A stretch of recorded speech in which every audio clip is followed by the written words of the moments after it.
सर्दियों की ही बात है, हमारे खानदान में एक शादी थी।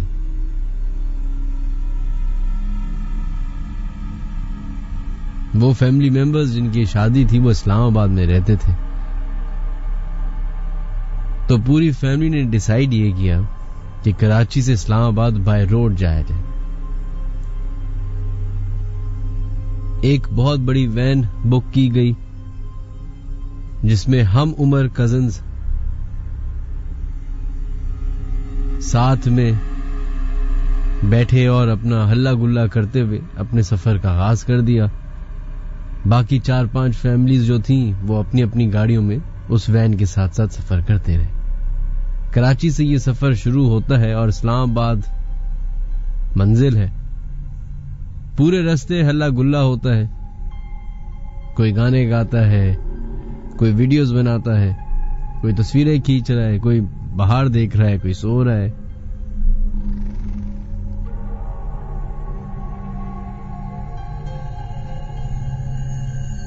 जब इस्लामाबाद पहुंचने में 1 घंटा बाकी रह गया तो हमारे एक कजिन को बाथरूम आना शुरू हो गया। इतने लंबी ट्रैवलिंग आप करें और ऐसा ना हो मुमकिन नहीं। रात के तकरीबन 1 या 2 बज रहे थे। कोई इतना रौनक ज़दा इलाका नहीं था, लेकिन फिर भी थोड़ी बहुत गांव की आबादी और उनकी लाइटें जो है नजर आ रही थीं उस रात में भी।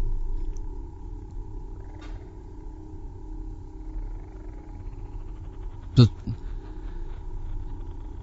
सोचा गया कि वैन को जरा साइड में रोकें। वैन के साथ साथ और भी दीगर गाड़ियां थीं वो भी रुकी। अब हम एक ऐसे पेट्रोल पंप की तरफ रुके जो कि लग रहा था कि कोई ज्यादा चलता फिरता नहीं है, लेकिन चूंकि वहां पे लाइटें वाइटें थी, पेट्रोल पंप था, लोग थे, तो सबने यही सोचा कि क्यों ना इधर से पेट्रोल डलवाया जाए और जिसने जैसे फ्रेश होना है वो हो जाए। एक कजन उतर के उस वैन से जाता है बाहर और पीछे की तरफ वो अपने जो पेट्रोल पंप के लोग होते हैं उनसे पूछता है कि वॉशरूम किधर है। वो वॉशरूम का इशारा करते हैं, जो पीछे की तरफ है वो चला जाता है पीछे पीछे। मैं और ड्राइवर उस वैन में से सिर्फ 3 ही लोग उतरे, क्योंकि बाकी तमाम कजन जो थे वो सो रहे थे। अभी चंद मिनट ही गुजरे थे कि हमें अपने कजन के चीखने की आवाज आई। परेशान हम दौड़े उस जगह पे जहां पे वो कजन गया था। उधर पहुंचे, उधर देखा तो कजन बेहोश पड़ा हुआ है। पेट्रोल पंप वाले भी आ गए। उठा के उन्होंने, पहले हमने कोशिश की उसको उठाने की तो नहीं उठा। हमने बेहतर समझा कि इसको उठा के वैन में रखें। वैन में रखा, सारे कजन्स को उठाया, सब परेशान हो गए कि आखिर इसको हुआ क्या है। मुंह पे पानी फेंका, तब भी कोई उसकी मूवमेंट नहीं हुई। खैर, हमने जल्दी से वैन का दरवाजा बंद किया, सारी गाड़ियां रेडी हुई और हमने कहा कि अब ये आधे पौने घंटे का अब सफर बाकी है इस्लामाबाद का, जल्द अज जल्द पहुंचते। वैन अभी आगे बढ़ी थी, पेट्रोल पंप से आधा किलोमीटर भी आगे नहीं गई होगी कि उसका टायर फट गया। अब बीच रात में टायर फट गया, परेशान अलग, कजन की बीमारी अलग, समझ नहीं आ रहा कि ये हो क्या रहा है। खैर, कजन को हमने फौरन जो दूसरी गाड़ियां मौजूद थी हमारी उनमें शिफ्ट किया और उसको चलता बना किया इस्लामाबाद, ताकि गेस्ट हाउस जाए, उसको दिखाया जाए कि आखिर हुआ क्या है। अभी ये सब हो ही रहा था कि हमने अपना सफर दोबारा शुरू किया। सफर शुरू नहीं किया, सॉरी, हम खड़े रहे उस मेन रोड पे जब तक टायर की मरम्मत हो रही थी। इर्द गिर्द जरा नजर दौड़ाई तो जंगल, हुक्का आलम, रात के 2-3 बज रहे, सन्नाटा अलग, सर्दी अलग, फॉग अलग। और आपके पास कोई और चारा नहीं इंतजार करने का।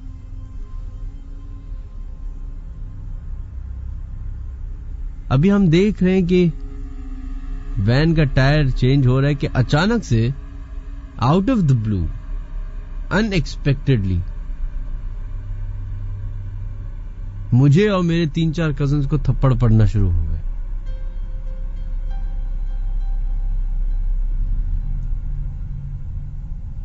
मैं बिल्कुल आपसे ज्यादा सरप्राइज था। जितना आज सुनने के बाद आप सरप्राइज होंगे और आपके दिमाग में सवाल आए होंगे, उससे ज्यादा सवालात मेरे थे कि ये आखिर हो क्या रहा है। जैसे तैसे करके आयते वायते पढ़ के ड्राइवर साहब ने जल्दी से टायर चेंज किया है। टायर चेंज करके हम वैन में बैठे हैं और हम इस्लामाबाद की तरफ भागे हैं। पूरे रास्ते वैन में ये फील होता रहा है जैसे हमारे अलावा भी कोई और उस वैन में मौजूद है, और उसकी प्रेजेंस इस तरह फील हो रही थी जैसे कोई को बहुत गुस्से में चीज है, या तो उसको तंग किया गया है या उसको डिस्टर्ब किया गया है। और ये सिर्फ एक नहीं, उस वैन में तकरीबन 8-9 और कजिन्स बैठे हुए थे, 10-12 बल्कि। उन सब ने इस 1 घंटे के पीरियड में सब ने नोट किया कि उनको फील हुआ है कि इस वैन में उनके अलावा भी कोई और मौजूद है।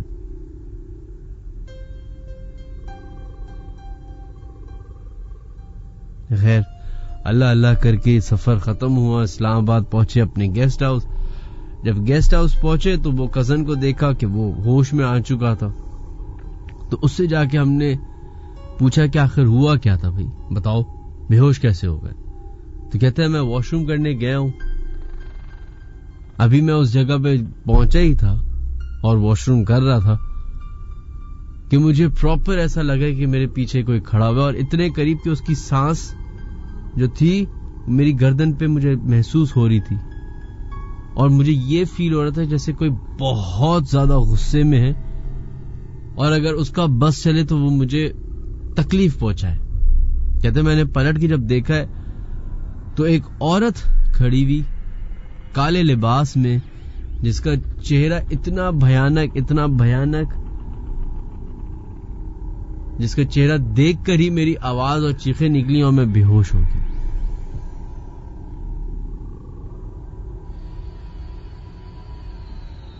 ये ईमेल हमें समाविया राशिदी हैं जिन्होंने भेजी थी, उनके साथ ये वाकया पेश आया था कराची टू इस्लामाबाद के बीच में। इस ईमेल में एक और बड़ी इंटरेस्टिंग बात उन्होंने बताई। वो कहती हैं कि इस पूरे सफर के दौरान मैं अपने साथ ब्लूटूथ स्पीकर लेके गई हुई थी, तो चूंकि लंबा सफर था, सारे कजिन्स बैठे हुए थे, तो हम सब कजिन्स ने डिसाइड किया कि लेट नाइट हॉरर शो, यानी कि हमारा शो रास्ते में सुनते हुए जाएं। और उस दिन, उस वक्त जब ये सफर कर रहे थे, कोई हमारा शो है रोड से रिलेटेड, वही एपिसोड वो सुन रहे थे।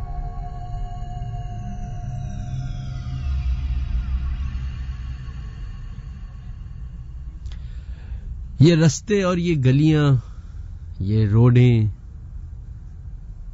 ये जंगलात, ये पहाड़, गार, अंधेरा, उजाला, खामोशी, ये अगर एग्जिस्ट करते हैं तो इनका कोई रीजन है।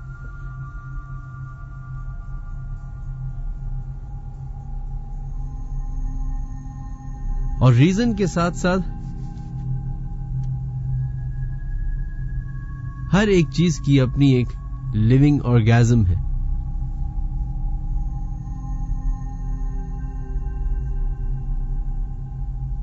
रात में अलग किस्म की मखलूक आपको नजर आती है, दिन की अलग, खामोशी में अलग, शोर में अलग, जंगलात में अलग मखलूक होती है, गांव देहात शहरों में अलग, और ये वेरी करते इंसानों से लेकर कोई भी मखलूक।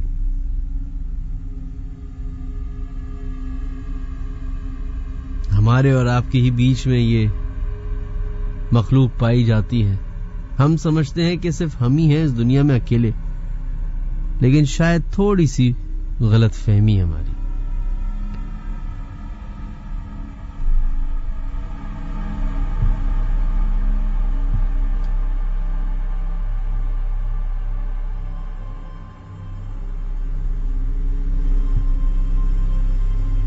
Ladies and gentlemen, friends and fellows,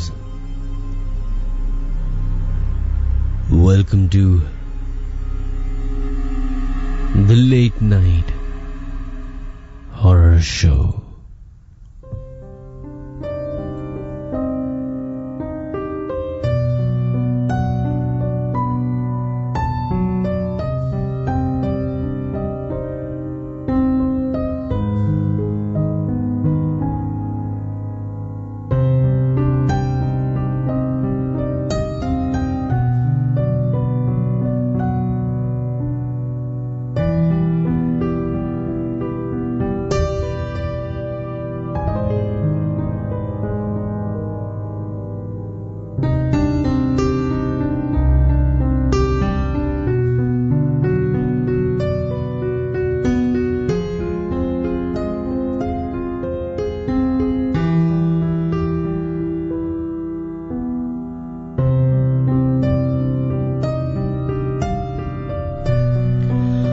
welcome to the late night horror show ladies and gentleman. मेरा नाम है मिनहाज अली अस्करी और हमारा आपका साथ तकरीबन 2 घंटे तक का है, 1.5 घंटे तक का है।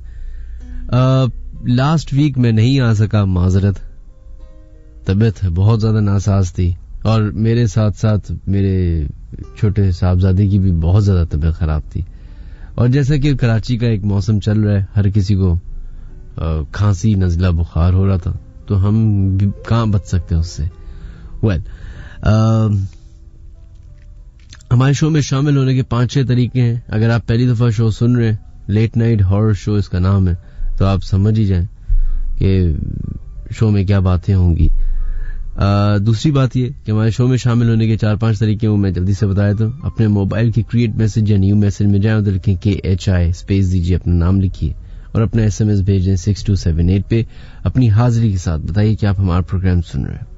इसके अलावा अगर आप लोग हमें ईमेल करना चाहते हैं अपने वाकयात जो आपके साथ हुए हैं, तो official.minhajaliaskari@gmail.com official.minhajaliaskari@gmail.com पे आप मुझे अपने ईमेल्स भेज सकते हैं, अपने इंसिडेंट्स, अपने साथ हुए हुए वाकयात, या फिर अगर आप लोग हमें ऑडियो टेप्स, अपनी ऑडियो रिकॉर्डिंग्स भेजना चाहते हैं, या फिर आपके पास आपके घर की कोई ऐसी फुटेज मौजूद है जो CCTV में रिकॉर्ड हो गई और आपने देखा हो कि ये क्या हो रहा है, कुछ भी, तो आप हमें ईमेल कर सकते हैं। इसके अलावा अगर आप लोग हमें कॉल करना चाहते हैं तो हमारी टेलीफोन लाइंस खुल चुकी हैं। 0213-4520791 वो नंबर है जहां पे आप कॉल कर सकते हैं। मैं दोबारा से नंबर रिपीट करता हूं, 0213-4520791 वो नंबर है जहां पे आप लोग कॉल कर सकते हैं और तमाम लोगों के साथ अपने वाकया शेयर कर सकते हैं। And above all social media platforms, चाहे वो फेसबुक हो, ट्विटर हो, इंस्टाग्राम हो, आप इन तीनों प्लेटफॉर्म पे हमें सुन सकते हैं। अभी आप हमें फेसबुक लाइव हम कर रहे हैं, तो अगर आप लोग फेसबुक के जरिए सुनना चाहते हैं तो www.facebook.com/minhajaliaskari सर्च कीजिए, you will find my page. आप तमाम लोगों के जल्दी से नाम शामिल कर लेते हैं जो लोग फेसबुक पे अपने मैसेजेस भेज रहे हैं। जाहिद खान बहुत बहुत शुक्रिया, Ayesha but thank you so much,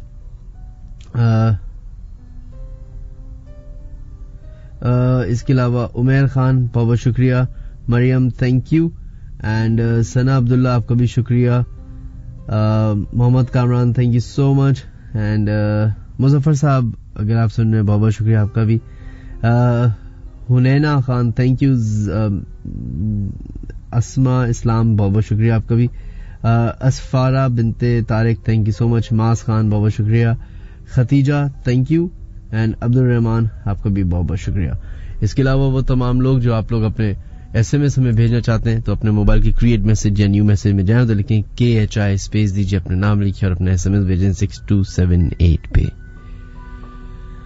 अभी जैसे कि हमने एक पहली ईमेल शामिल की सुमाविया की, जिन्होंने अपना वाकया में बताया कि जो इस्लामाबाद पहुंचने से 1 घंटे पहले उनके साथ ये वाकयात हुए. इस तरह के वाकयात और भी बहुत सारे लोगों के साथ पेश आते हैं, और वो सिर्फ उस पंजाब रीजन में नहीं है, सिंध में भी, बलोचिस्तान में भी, केपीके में भी इस तरह के वाकयात बहुत सारे लोगों के साथ होते हैं. और ये सिर्फ पाकिस्तान में नहीं बल्कि पूरी दुनिया में होते हैं. तो अगर किसी को ये लगता है कि ये सिर्फ पाकिस्तान में एक मसला है तो आप गलत हैं, बिल्कुल गलत है.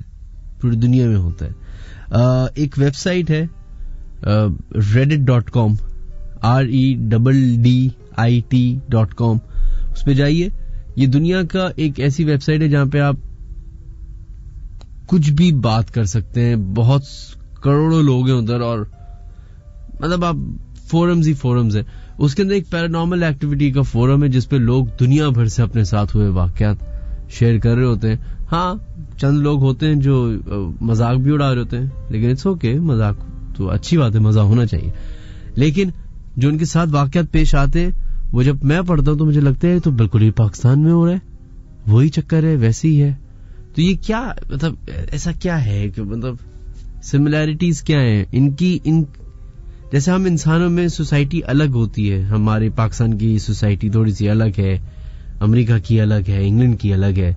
वहां पे लोग रहते हैं तो वो अलग तरीके से रहते हैं, मजहब अलग है, जबान अलग है, कपड़े पहनने का ढंग अलग है, खाना खाने का ढंग अलग है.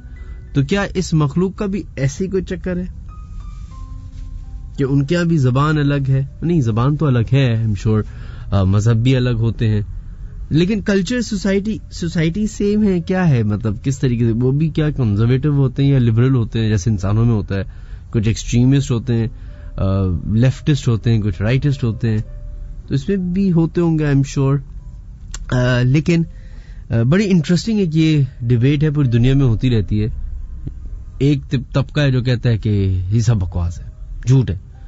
यहां तक कि रिसेंट टाइम में तो लोगों ने मजहब को भी एक दिमागी प्रॉब्लम करार दे दिया. वेस्ट में जो है ये एक बहुत बड़ी डिबेट चल रही है कि मजहब जो है इटसेल्फ एक मैन क्रिएटेड प्रॉब्लम है और ये इंसान के दिमाग का मसला है. मजहब की बात कर रहा हूं. अब ये डिबेट है जो चल रही है, लेकिन आई एम श्योर बहुत सारे लोग, करोड़ों लोग, अरबों लोग जो है वो इस बात से डिफर करते हैं, मुझ समेत. इसके अलावा बहुत सारे लोगों के मानना यह है कि ये मखलूक भी एक 90% आपके दिमाग का फतूर है. जैसे जैसे साइंस तरक्की कर रही है, जैसे जैसे मजहब के साथ लॉजिक्स को जोड़ा जा रहा है, वैसे ही बहुत सारी मिस्ट्रीज जो है वो सॉल्व होती जा रही हैं. जैसे कि एक एग्जाम्पल है स्लीप पैरालिसिस का. पहले लोगों के साथ ये स्लीप पैरालिसिस होता होगा तो लोग कहते थे जिन्नात आ गए भाई. अब उसका एक मेडिकल टर्म मौजूद है और उसकी एक मेडिकल कंडीशन मौजूद है. इसके अलावा स्किज़ोफ्रेनिया एक बीमारी है. तो किसी जमाने में अगर आपने कभी ये सुना हो ना कि दादा या परदादा की फैमिली में कि हमारी एक बहन थी या हमारे एक भाई थे या हमारी एक बेटी थी, एक बेटा था, वो ऐसा हो गया, वो लोगों से बातें करता था, वो करता था फलाना, और वो अंधेरे में बातें करता था, वो अलग आवाज में बात करता था. ये तो इसका भी अब बहुत हद तक रेजोल्यूशन हमें मिल गया है कि दिमाग के कुछ मसले मसाइल ऐसे, केमिकल इम्बैलेंसेस ऐसे हैं जिससे ये चीजें भी क्रिएट कर लेता है इंसान. यहां तक कि लैंग्वेज तक क्रिएट कर लेता है, नई लैंग्वेज सीखना शुरू कर देता है, बोलना शुरू कर देता है जो उसने कभी सीखी भी नहीं होती. तो इस तरह के मिरेकल्स होते हैं. वेल, आप लोग हमारे अगर शो में शामिल होना चाहते हैं तो हमें कॉल कर सकते हैं 0213-4520-791. वो नंबर है जहां पे आप लोग कॉल कर सकते हैं.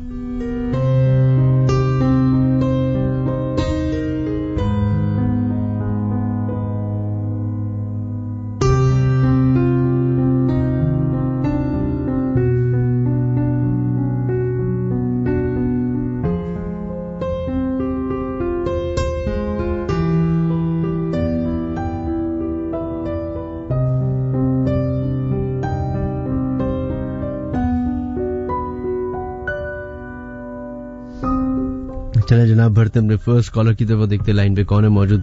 हेलो हेलो, अस्सलाम वालेकुम। वालेकुम अस्सलाम जनाब, कौन है हमारे से लाइन पे मौजूद? जनाब फिरोज बात कर रहा हूँ। जी फिरोज साहब, कैसे हैं आप? अल्हम्दुलिल्लाह। जी फिरोज साहब, जी क्या आपके साथ वाकया पेश आया जो आप बताना चाहेंगे?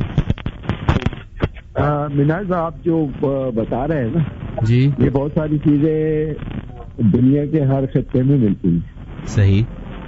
और ये मैं फॉर एग्जांपल आपको बता दूं, मैंने रियाज और दम्माम में इन चीजों का मुशाहिदा किया बाकायदा। सही। तो ये मैंने 2 जगह जाके वहाँ पे खुद तजर्बा किया है, ये खाली सुनी हुई बात नहीं बता रहा मैं आपको। सही।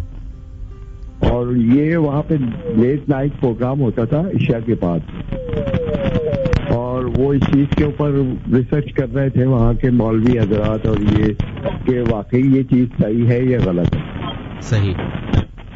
ये मैंने दम्माम में एक जगह है 91 के नाम से मशहूर, और वो समझ ले इंडस्ट्री एरिया है बैक साइड उसका। सही। और छोटी सी एक आबादी है वहाँ पे, एक बहुत समझ ले जैसे आपका एक गांव की शक्ल में वहाँ पे घर है, दूर दूर फासले पे। सही।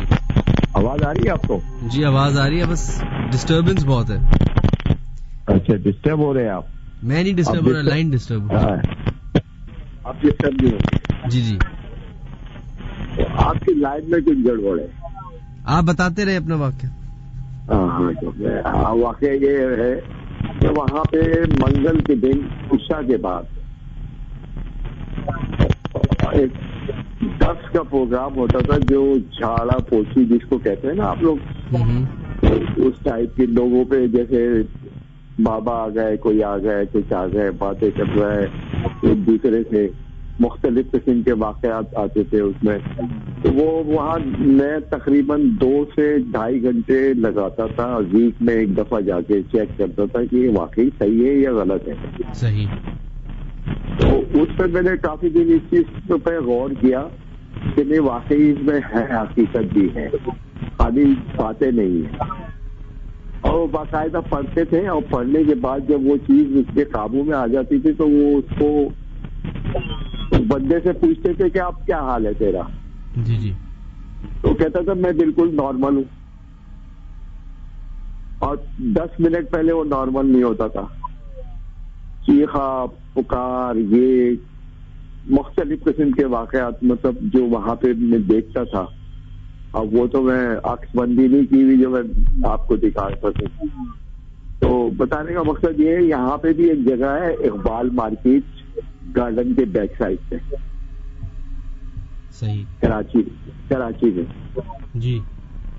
तो यहाँ पे अक्सर वाकयात होते हैं, और कुछ ऐसे लोग हैं जो वहाँ पे गार्ड का रात को ड्यूटी देते हैं। मुझे उन लोगों के भी वाकयात मैंने सुने काफी लोगों से। अच्छा। तो अभी इसमें कहा था हकीकत है, वो जो मैं दमाम और रियाज की बात कर रहा हूँ, ये तो मैं प्रैक्टिकल मतलब अपने खुद गानों से वो आवाजें सुनी हुई है मैंने बाकायदा।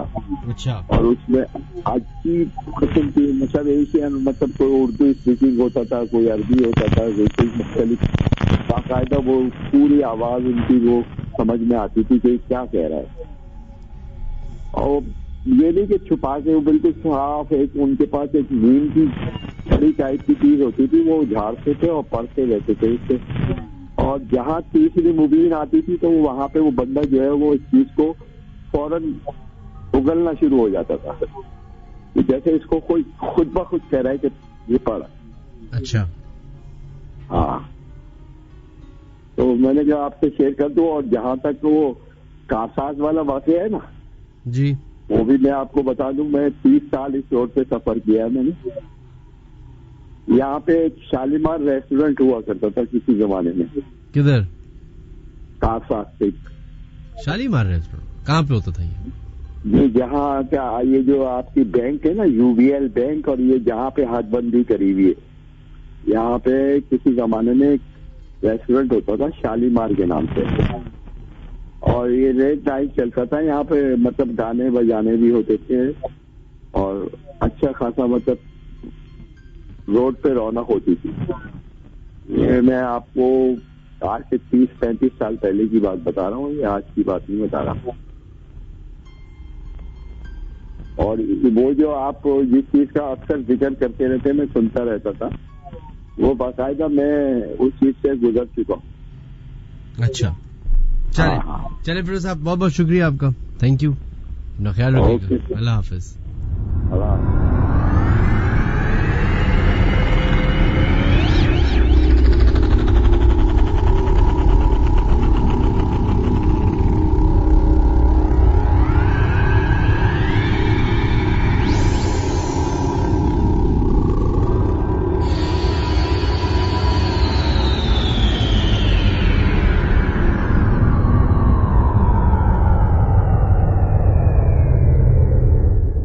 चलो जनाब, कुछ ईमेल की तरफ बढ़ते हैं और देखते हैं क्या ईमेल कह रही है। सलाम मिनहाज, उमर यूसुफ जई है।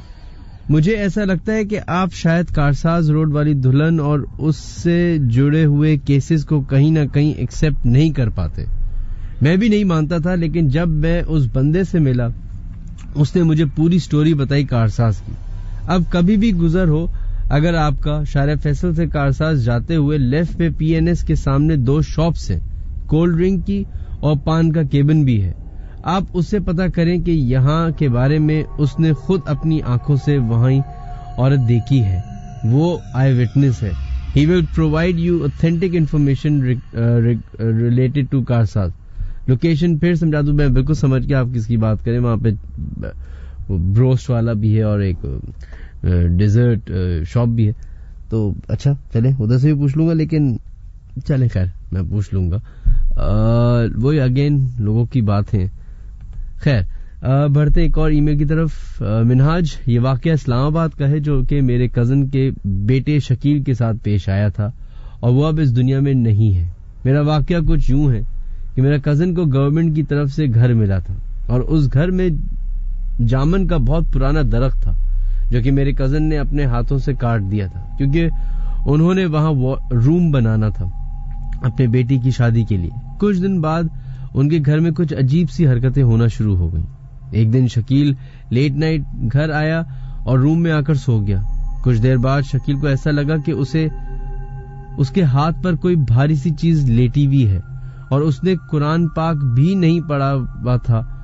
जब शकील ने वो चीज देखी, उसने फौरन उस पर अटैक कर दिया और उस रूम में 2 चीजें थी, एक अच्छी और एक बुरी।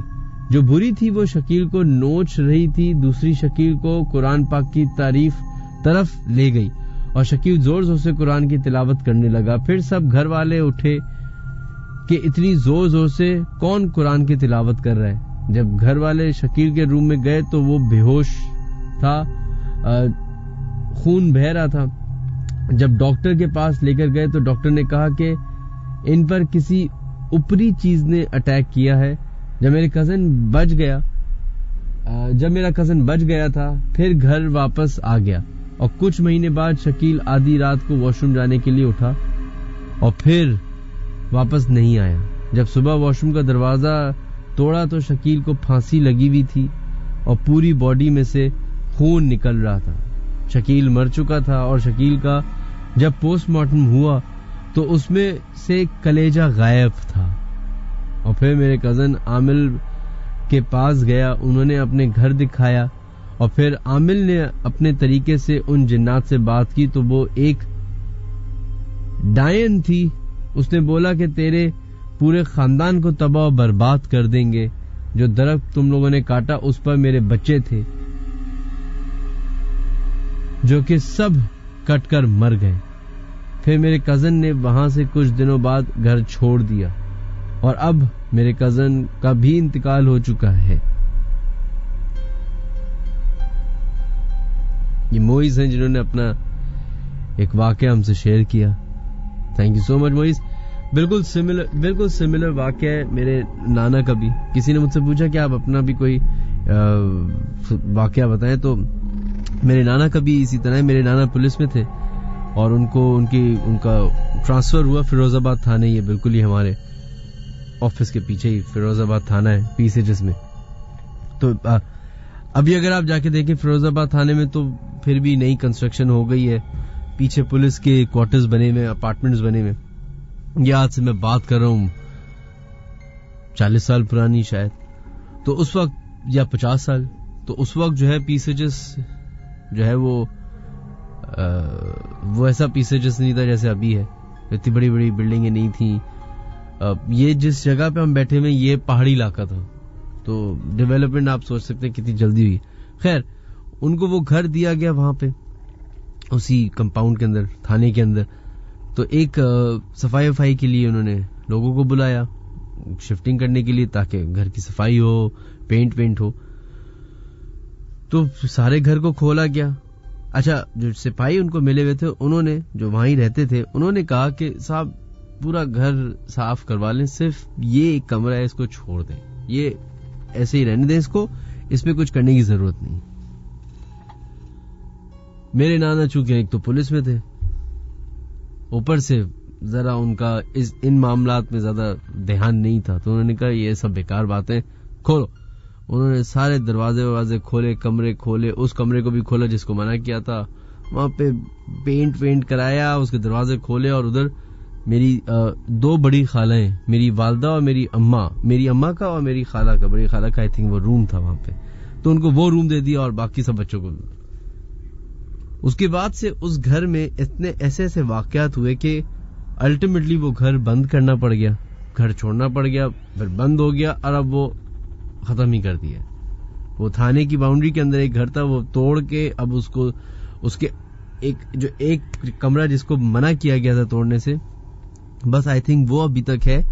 पूरा घर तोड़ दिया और उसके आगे एक दीवार बना के दूसरा घर बना दिए। तो जो वो वाकयात मेरे नाना ने मुझे बताया, मेरी नानी ने या मेरी वालदा ने बताया, वो ऐसे थे कि किसी फिल्म के स्टोरी हो। मतलब एक रात मेरी नानी के वालिदैन आए हुए थे गांव से। जो मेरी नानी की साइड थी वो पूरी गांव देहात वाली थी, पिंड के बिल्कुल ही टिपिकल गांव देहात वाले लोग, कि उन्होंने किताबें नहीं पढ़ी हुई थी लेकिन कुरान शरीफ हाफिज थे सारे। और मेरे नाना की साइड बिल्कुल ऑपोजिट, उन्होंने बहुत सारी किताबें पढ़ी हुई थी और किसी ने भी कुरान हिफ्ज नहीं किया हुआ था। तो ये 2 एक्सट्रीम्स थी। तो नानी के वालिदैन आए हुए थे गांव से, सो रहे थे, मेरी एक खाला उनके बीच में, उनकी चहीती थी उस वक्त, वो छोटी खाला थी, तो वो सो रही थी उनके बीच में। तो मेरी नानी की वालदा को ऐसा महसूस हुआ रात को, कोई सोते में बीच में, कि जो शगुफ्ता, मेरी खाला का नाम है, शगुफ्ता जो है वो चीख रही है। तो वो घबरा के उठी, तो शगुफ्ता बीच में है ही नहीं। तो कह रही मैंने ऊपर देखा है तो 2, एक मर्द और एक औरत खड़े हुए और शगुफ्ता को जो है ना वो लेके जा रहे हैं, ऐसे जैसे उठा लिए और बीच हवा में, और वो चीख रही है बच्ची बचाओ मुझे। मतलब छोटी सी बच्ची जो है, वो सोते में आप किसी को उठाएं तो यही होगा, और अननोन बंदा उठाए तो आपकी तो हवा ही निकल जाए। मेरे नानी के अब्बा को उठाया, वो बराबर में, तो उनको उठाया, वो तो शोर शराबे में उठे। तो वहां पे बाकायदा मेरी नानी के वालिदैन का और उन जिन्नात का वो हुआ है, कॉन्वर्सेशन हुई है कि हम चाहते हैं कि तुम्हारी इस बच्ची को लेके जाए, हमें पसंद है ये बच्ची, हमें ये दिन में खेलती हुई प्यारी लगती है, हमारी कोई औलाद नहीं, हमें औलाद चाहिए। और पर नाना कह लें आप, उनको जो भी कह लें, मियाँ जी उनको हम कहते थे। तो मियाँ जी ने जो कॉन्वर्सेशन की उनसे कि भाई क्या आप बात कर रहे हो, ऑलमोस्ट एक अग्रेसिव आर्ग्यूमेंट पे आ गया था।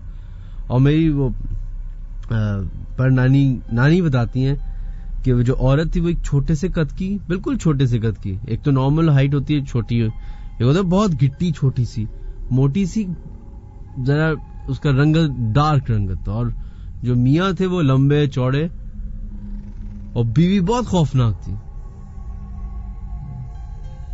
ये एक वाकया था उस घर का। उसके बाद छोटे छोटे वाकयात होते थे कि कभी कोई मेरे नाना ने बहुत सारे कबूतर पाले हुए थे, तो रात में आवाजें आती थी कि फर फर फर फर फर, कोई जैसे पिंजरे में घुस गया, बिल्ली या चूहा पिंजरे में घुस गया। लाइटें वाइटें जला के बाहर देखें तो खून ही खून। अब हैरत की बात यह थी कि एक कबूतर भी नहीं मारा होता था, लेकिन खून पड़ा होता था। जो सबसे last nail in the coffin जो था वो था मेरी नानी के एक छोटे भाई जो कि गांव से आए हुए थे, उनकी डेथ। वो टिल डेट जब तक मेरे नाना जिंदा थे मैंने उनसे हर तरीके से, ऐसा लगता था जब मैं नाना से बात करता था कि मैं पुलिस वाला हूं, नाना जो है वो एक ऑर्डिनरी आदमी है। तो मैंने नाना से हर तरीके से पूछ लिया, क्रॉस क्वेश्चनिंग करके पूछ लिया, और मेरे नाना कहते हैं कि हमें आज तक नहीं पता चला कि उसका मर्डर कैसे हुआ। कह रहे पोस्टमार्टम हमने करवाया,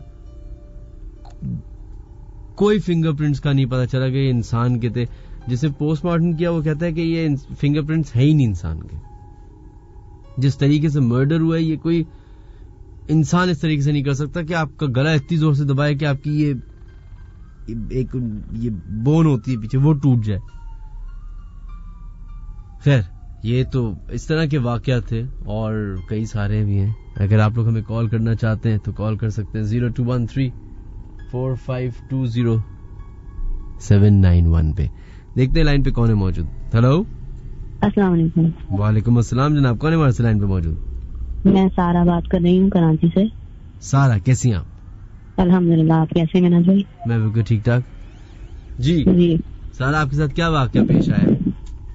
मेरे साथ तो नहीं, लेकिन मैं आपको अपनी खाला की कहानी सुना रही हूँ। खाला की? उन्होंने जो है घर शिफ्ट किया था, पहले हमारे साथ रहती थी वो, और तकरीबन उनकी बेटी जो है वो 2 साल की थी जब उन्होंने घर शिफ्ट किया हमारे घर से। सही। तो जिस वक्त मेरी अम्मी और मेरी खाला घर गई थी देखने के लिए, तो वहाँ पर उनके घर में कुछ कपड़े वगैरह पड़े हुए थे पुराने। सही। तो वो समझी कि पहले लोग जो रहते होंगे शायद वो छोड़ गए सामान अपना ये। तो फिर खैर कोई मसला नहीं हुआ, लेकिन ये घर उनका जो बहुत अच्छा था, 3 कमरे बने हुए थे हवादार, और 6 फ्लोर पर उनका घर था। सही। और देखने में तो बहुत अच्छा था, बहुत सुकून था वहाँ पर। फिर ये कि वो वहाँ शिफ्ट हो गई। आहिस्ता आहिस्ता जो है वो उनके घर के जो कपड़े थे वो गायब होना शुरू हुए। सही। मैं उस वक्त बहुत छोटी थी और मैं हिफ्ज करने जाती थी, तो वहाँ पर खातून आती थी। मैंने उनसे मालूम किया कि ऐसा ऐसा हो रहा है, मेरे खाले के जो है वो घर से कपड़े गायब हो रहे हैं। उन्होंने कहा कि आपकी खाला के घर में जो है ना वो जिन्नात हैं, और अगर वो कपड़े अब मिल भी जाएं तो आप उनको इस्तेमाल नहीं कीजिएगा। तो वो जिन्नात सिर्फ कपड़े चोरी करते थे? हाँ, तो आहिस्ता, ये तो शुरू के वाक़यात थे जब वो वहाँ पर गई। तकरीबन वो, उनकी बेटी 2 साल की थी और वो तकरीबन वहाँ से 13 साल के बाद निकली उस घर से। वो इतनी पढ़ाई करती थी। असल में मेरी खाला जो है बहुत बाहिम्मत है खातून, और ये जो है आहिस्ता आहिस्ता उनको रियलाइज होना शुरू हुआ इसके बाद। उनकी बेटी उसको बहुत छोटी थी। फिर आहिस्ता आहिस्ता जो है उनके पैसे गायब होना शुरू हो गए घर में से। मुख्तलिफ किस्म की आवाजें उनको आती थी, कोई उनको नाम को पुकारता था। उनका जो वॉश बेसिन था ना वो रात को खुल जाया करता था, वॉश बेसिन में से पानी गिरने की आवाज आती थी उनके। अच्छा। और उन्होंने काफी लोगों से मालूम किया, तो उन्होंने यही बताया कि आपके घर में जो है वो जिन्नात का वो है आसिब है। इसके अलावा जो है फिर भी उन्होंने बहुत सारी जगह से मालूम किया। उनको जब वहाँ से वो घर छोड़ी थी, उन्होंने जो है 13 साल के बाद वहाँ से घर छोड़ा, वो भी बहुत बड़ी मुश्किल से छोड़ा घर उनका। जब वो वहाँ से निकल रही थी तो ऐसा लग रहा था कि कोई इनको रोक रहा है। उनके जो घर के दरवाजे थे ना, उनके इतने इस तरह बचते थे, शदीद गर्मी में हफ्स के आलम में उनके दरवाजे की कुंडियां बहुत बुरी तरह बचती थी।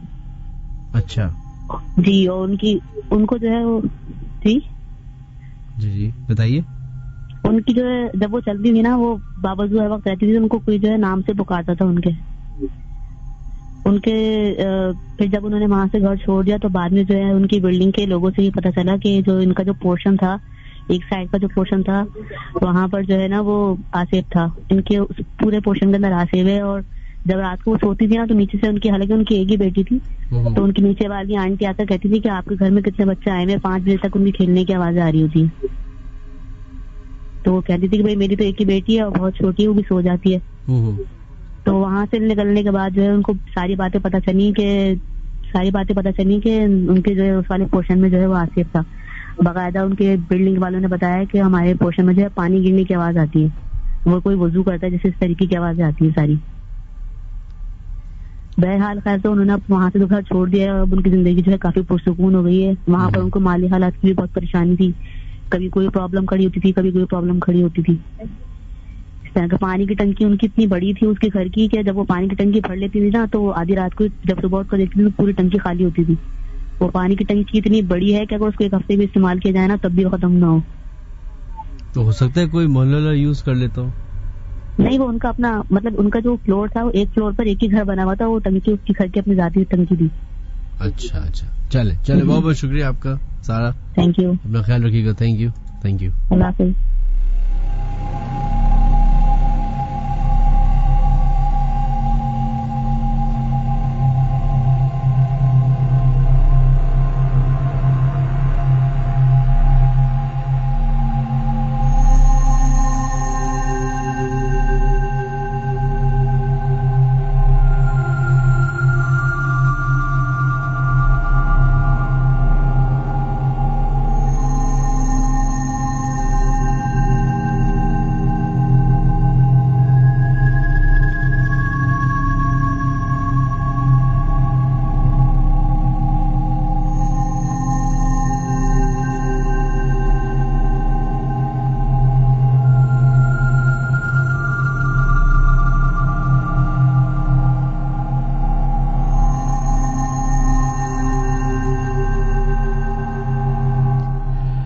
चलो जनाब, अब ऑलमोस्ट 1 बज चुका है।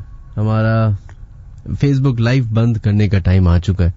आप तमाम लोगों का बहुत बहुत शुक्रिया जो लोग फेसबुक लाइव अभी हमारा सुन रहे हैं। अगर आपने पूरी एपिसोड सुननी है तो हमें यूट्यूब पे ज्वाइन कीजिए, www.youtube.com/minhaj-ali-askari। पूरी एपिसोड आपको वहां पे मिल जाएगी और पुरानी एपिसोड्स भी मिल जाएंगी। और अपनी एक तो सब्सक्राइब कीजिएगा और वो बेल आइकॉन है उसको जरूर प्रेस कीजिएगा और अपने कमेंट जरूर दीजिए। बताइए कि बुरा है, बकवास है, थर्ड क्लास है, झूठ है, जो भी आपकी ओपिनियन है जरूर दीजिए, मैटर करती है। तो फेसबुक लाइव पे जितने भी लोग हैं आप तमाम लोगों का बहुत बहुत शुक्रिया। अगर किसी का नाम मिस हो गया या मैं नहीं ले पाया तो माजरत, लेकिन फिर भी थैंक यू सो मच।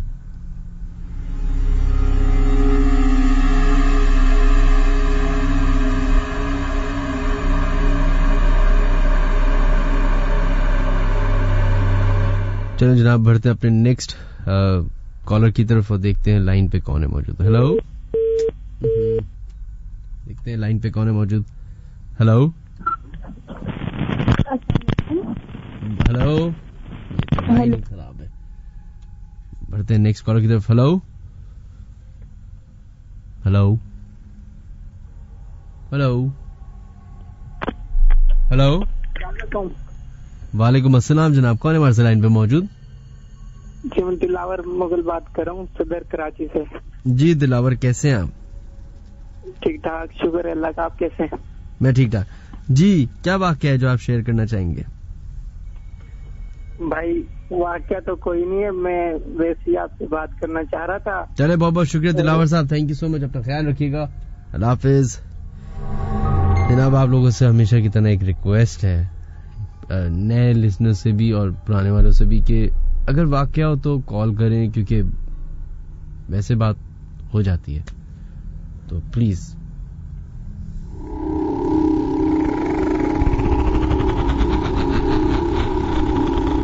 बढ़ते हैं नेक्स्ट कॉलर की तरफ। और आप लोग की ईमेल्स भी हम पढ़ना शुरू करेंगे। अगर आप लोग ईमेल करना चाहते हैं तो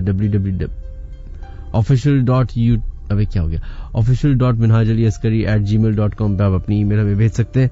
बढ़ते हैं नेक्स्ट कॉलर की तरफ, देखते हैं लाइन पे कौन है मौजूद। हेलो हेलो, अस्सलाम वालेकुम। वालेकुम अस्सलाम जनाब, कौन है हमारे से लाइन पे मौजूद? कौन बात कर रही है? फौजिया जी, कैसी हैं आप? शुक्र है जी, बताइएगा क्या वाकया है जो आप शेयर करना चाहेंगी? मेरी छोटी बीपीएस है, लेकिन शादी के बाद उनको पता नहीं क्या हो गया है। ये आवाज आ रही है आपको? नहीं, बिल्कुल आवाज नहीं आ रही। तो क्या करिए आवाज।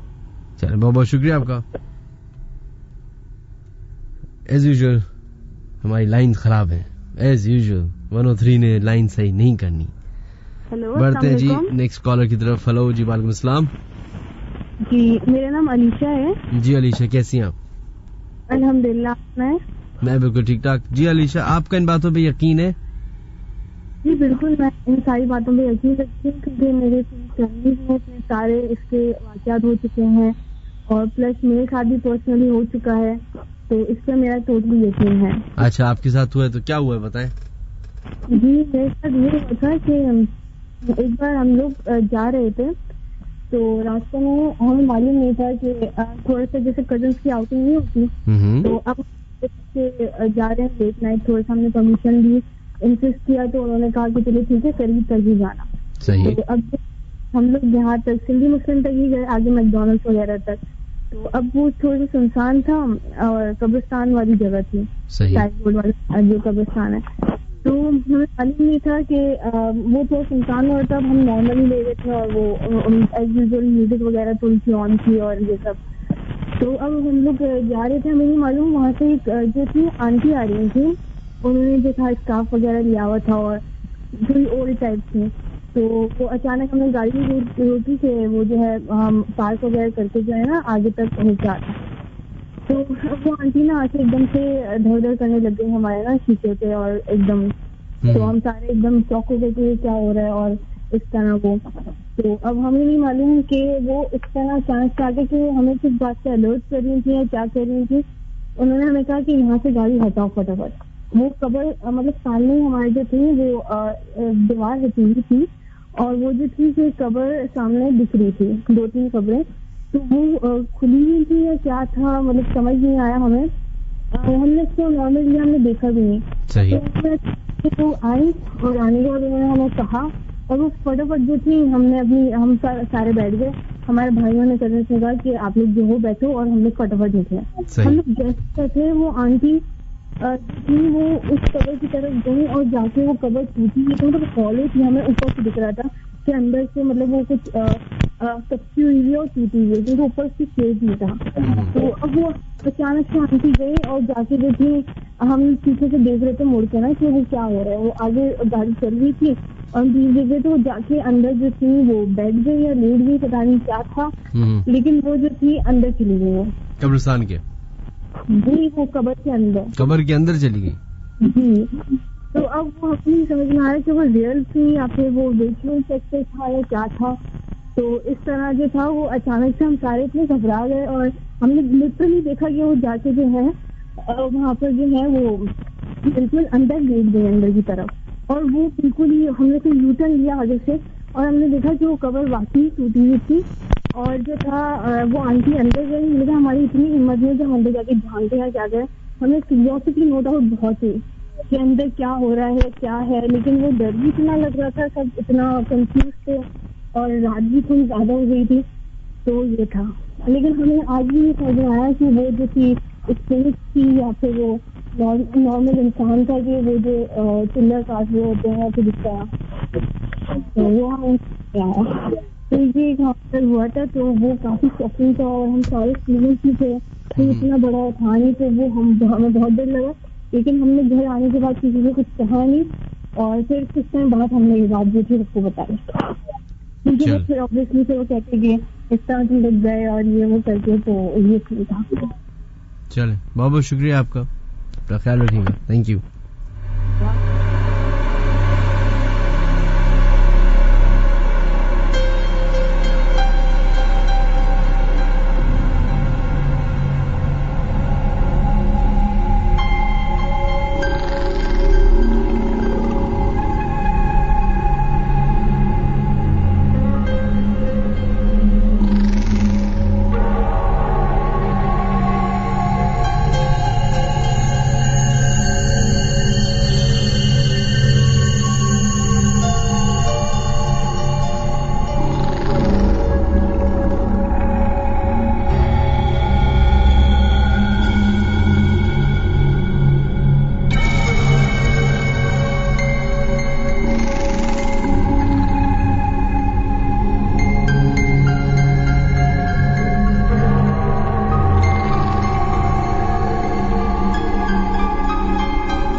वॉर वन जब खत्म हुई, जो कि बहुत लंबा अरसा चली थी और पूरी दुनिया आपस में लड़ रही थी, तो कुछ जंग के दौरान नई नई चीजें एक्सप्लोर की गई। अंग्रेजों पे ये इल्जामात लगाए गए कि इन्होंने कुछ सीक्रेट वेपन्स क्रिएट किए हैं आफ्टर वर्ल्ड वॉर वन। खैर, एक ग्रुप था लोगों का जो कि स्पेशली समंदर में जाया करते थे, और समंदर भी कौन सा, जो कि बिल्कुल नॉर्थ पोल की साइड पे, और वो वहां जाके वेल का शिकार किया करते थे, क्योंकि वेल से ऑयल निकलता है, फिर गोश्त, मतलब सबसे बेसिक उसका ऑयल होता है। तो इस पूरे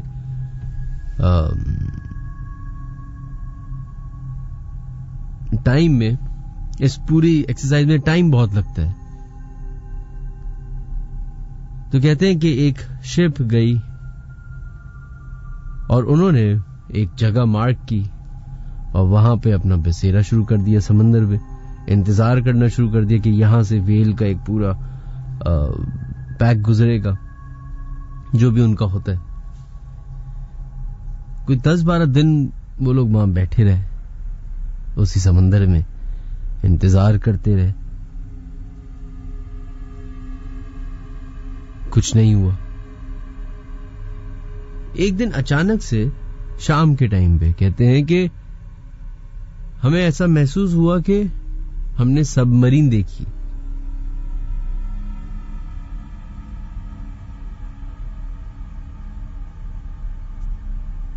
या थोड़ी देर के बाद वो समंदर से ऊपर उठी, सबमरीन थी या आई डोंट नो, शिप थी, ship, I am sure ship कर लेते हैं, जरा बिलीवेबल हो जाएगा। अभी मुझे ये कंफर्म नहीं आ रहा, याद नहीं आ रहा।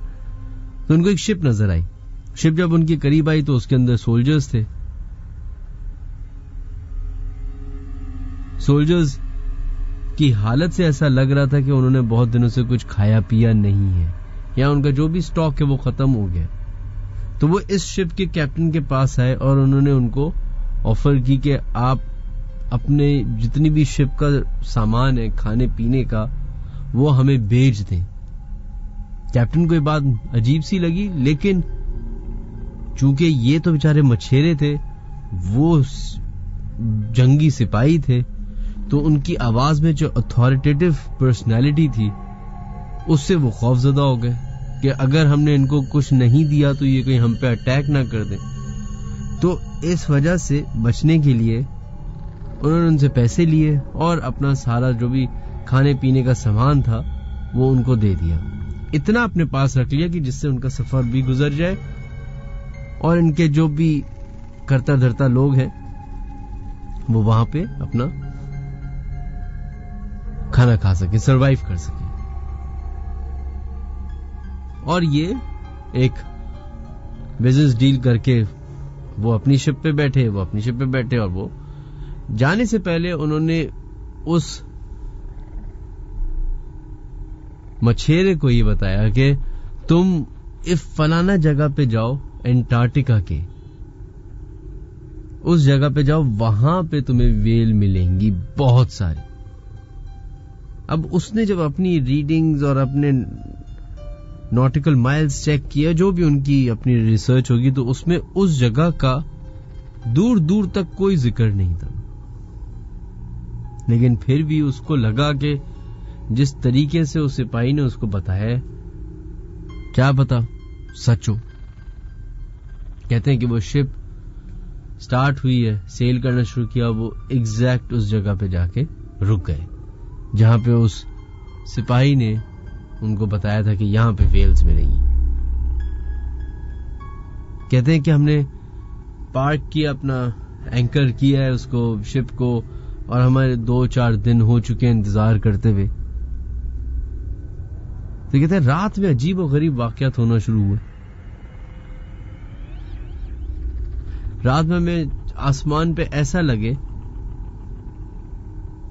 जैसे कोई सितारे हैं बहुत सारे और वो मूव कर रहे हैं।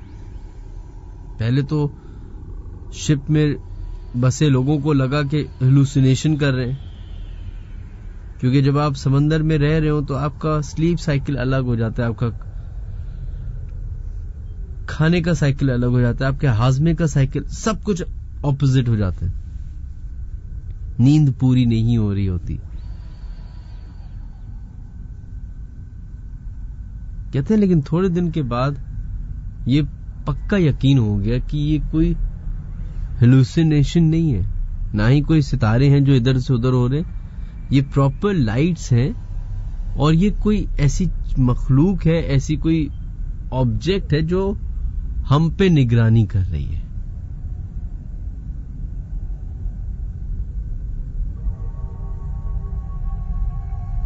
उस वक्त एक दूसरे के ऊपर लोग ऐसे शक किया करते थे, मतलब एक मुल्क दूसरे मुल्क पे ऐसे शक करता था कि उन्होंने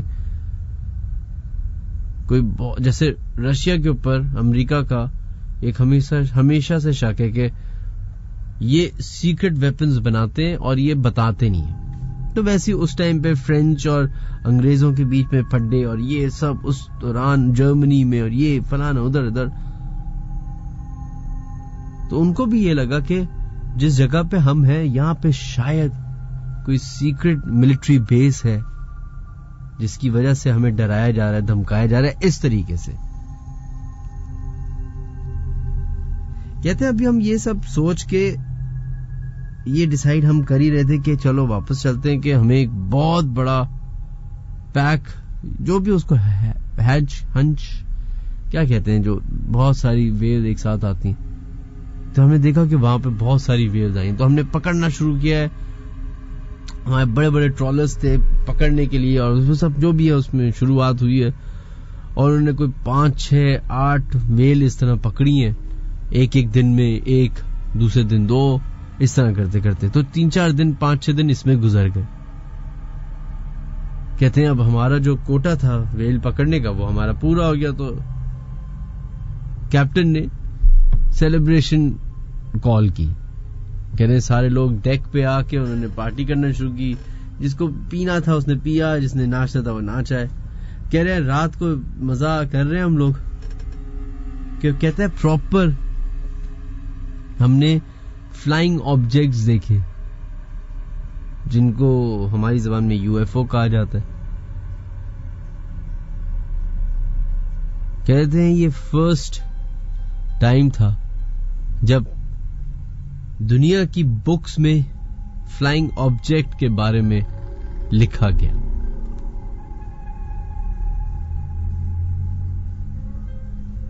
उसके बाद एंटार्क्टिका को अगर आप सर्च करें तो वहां पे इतनी मिस्ट्रीज अभी तक मौजूद हैं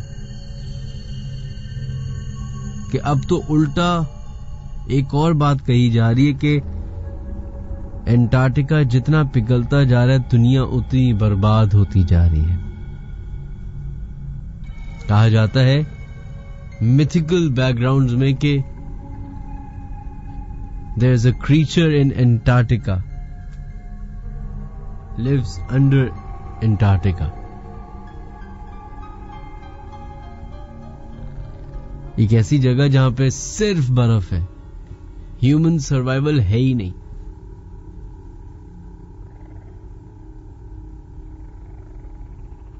क्या होगा उधर सोचें। एक सीरीज आई थी टेरर के नाम से, आई थिंक HBO की थी, आपको पॉपकॉर्न टाइम या कहीं पे भी मिल जाएगी, मस्ट है देखना। कहानी है ब्रिटिशर्स की, 2 शिप जाती हैं टूवर्ड्स नॉर्थ पोल एक्सप्लोर करने के लिए कि नॉर्थ पोल है क्या, उधर हो क्या रहा है, और दुनिया गोल है क्या है, फलाना है ढिमकाना है, आगे है क्या। और उधर जाके वो 2 शिप फंस जाती हैं और उस के ऊपर ये पूरी एक सीरीज है टेरर के नाम से। सर्च कीजिए, देखिए, यू लव इट। दुनिया में इतनी मिस्ट्रीज अभी भी हैं और हमें बस ये लगता है कि सिर्फ हम ही हैं इस दुनिया में। मैं और आप रेत में ना, एक रेत में बिल्कुल एक पार्टिकल होता है ना, आप हाथ में रेत पकड़े फिर देखिए गौर से, इसमें एक पार्टिकल आपको नजर आएगा, उससे भी छोटे हैं हम इस पूरी कायनात में, नजर भी नहीं आते हम। अशरफुल मखलूकात का में टाइटल है, फिर भी खैर, अगर आप लोग हमें कॉल करना चाहते हैं तो कॉल कर सकते हैं 0213452071 पे। अपने साथ हुए हुए वाकयात, जो हम जिस मखलूक की बात करें, चाहे वो जिन हो, भूत, उसको अलग अलग नाम दे दें, चुड़ैल, डेविल, ईविल, हर मजहब में, हर मुल्क में, हर जबान में उसका अपना अपना नाम है। अगर आप लोग हमें कॉल करके बताना चाहते हैं आपके साथ कोई वाकया पेश आया तो जरूर बताइए। देखते हैं लाइन पे कौन है मौजूद। लाइन ड्रॉप हो गई है। हेलो हेलो हेलो हेलो, अस्सलाम वालेकुम। वालेकुम अस्सलाम जनाब, कौन है हमारे साथ लाइन पे मौजूद? रोशन बात करो कराची से। कौन बात कर रहे हैं? रोशन बात करो कराची से। जी जी रोशन, कैसे हैं आप? हेलो अस्सलाम वालेकुम। वालेकुम अस्सलाम, बताइए क्या आपके साथ वाकया पेश आया? हाँ भाई, वो काम करता हूँ हाल में जी। तो काम पे जाता हूँ ना रात को। सही। मैं ड्रिल करता हूँ ना मैं। दो दरिया की तरफ। सही। कौन से दो दरिया में, कौन से, सुने, दो दरिया में कौन से होटल पे काम करते हैं आप? नहीं, हाल बना है गोप क्लब। कौन सा क्लब? ये गोप क्लब है ना अपना, दो दरिया की तरफ। जी, गोल्फ क्लब है, बिल्कुल। वहाँ में काम करते ना पहले। सही। 4-5 महीने पहले। सही। तो जब मैं आ रहा था ना वहाँ से, 2-3 बज रहे थे मोटरसाइकिल पे। सही। तो गाड़ी मेरी बंद हो गई थी वहाँ पर। सही। तो कोई भी नहीं था, मेरा दोस्त भी नहीं आया था काम पे मेरे साथ। वो 3 महीने छुट्टी हो गई थी, मैं चला गया था वहाँ पर। हेलो, बोले बोले, आवाज आ रही मेरी? आ रही है, बताइए। यार भाई, वो पिछले जुमे में कॉल कर रहा था, आप आए नहीं थे। ओ भाई, वाकया बताइए, वाकया क्या हुआ? तो मेरे को कोई लेडीज नजर आई थी वहाँ पर। अच्छा। हेलो जी, तो फिर क्या हुआ? लेडीज नजर आई थी तो क्या हुआ? यार भाई, मैंने जब देखा जो दूर से लेडीज नजर आ रही थी, मैं डर गया था। मैं गाड़ी स्टार्ट नहीं हो रही थी, तो मैं क्या नाम है अपना गाड़ी स्टार्ट की थी, जो चौक उठ रही थी ना, मोटरसाइकिल थी मेरे पास। हाँ। तो मैं कुर्सी पर के भाग गया। मैंने पता नहीं क्या चीज थी। ओहो, तो भाई वहाँ पे इतने सारे लोग रहते हैं, वॉक कर रही होगी कोई औरत, लड़की? नहीं, रात को 2:30-3 बज रहे थे। तो क्या 2:30-3 बजे नहीं करती वॉक लोग? मेरा भाई कोई दुल्हन जैसे की बात करनी हुई थी। नहीं, अभी आप अपनी तरह से बना रहे हैं। दुल्हन ड्रेस बकायदा आपने देखा था? जी, मैं झूठ थोड़ी बोलूंगा। नहीं तो आपने मतलब, अच्छा कैसे, फिर मुझे बताएं कौन सी एग्जैक्टली कौन सी जगह पे देखा था आपने? मैंने वहाँ देखा जहाँ बड़ी बिल्डिंग बनी हुई ना, 12 जो बना है गोप क्लब की तरफ, ये अपने स्टेडियम की तरफ। मोइन खान स्टेडियम की तरफ? जी, वहाँ की तरफ बात करो। तो वहाँ तो सिनेमा है, वहाँ पे लोग देखने गए होंगे, कोई होगी, कोई बेचारी औरत सिनेमा से निकल रही होगी बाहर। अकेली कोई होता साथ में, समझ में आता। कोई अकेली जितना डर गया, मैं करीब भी नहीं है। मैंने पूछ नहीं क्या हुआ क्या नहीं। मैं इतना दूर, थोड़ा सा दूर थी यहाँ से, 1 मीटर दूर होगी ज्यादा। तो 1 मीटर तो ये सामने ही होता है, क्या बात कर रहे हैं? 1 मीटर तो बहुत करीब होता है। हाँ, इतने ही करीब थे, मगर मैं बहुत थोड़ा सा फासला था मेरा। 1 मीटर आपको पता है कितना छोटा सा तो होता है? आपके हाथ से आगे तक होगा मीटर। जैसे बहुत वाकया हुए मेरे साथ, मगर मैं यही शेयर कर रहा था। मैंने पहले भी कॉल की थी, मगर लग रही नहीं थी। अच्छा, चले, बहुत बहुत शुक्रिया आपका, थैंक यू, अपना ख्याल रखिएगा।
चलो जनाब, वो तमाम लोग के नाम शामिल करते हैं जो हमें मैसेजेस कर रहे।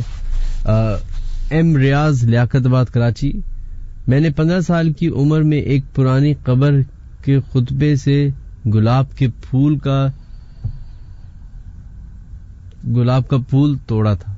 उसके बाद जो मेरे साथ हुआ वो वाकया आप सुन के हैरान होंगे। मैं रोज रात 12 बजे बयाबान जंगल के कब्रिस्तान उसी कब्र पे 1 मील दूर जाता था। उनसे बात करके 2-3 घंटे में आता था। सब मुझसे डरते थे। आज मैं 55 साल का हूँ। उन 4 आसेब ने मुझको एक अपना कलमा याद कराया था, वो आज भी याद है, मगर मैं उसको कसरत से नहीं पढ़ सकता क्योंकि वो फिर हाजिर हो सकते हैं। कलमा है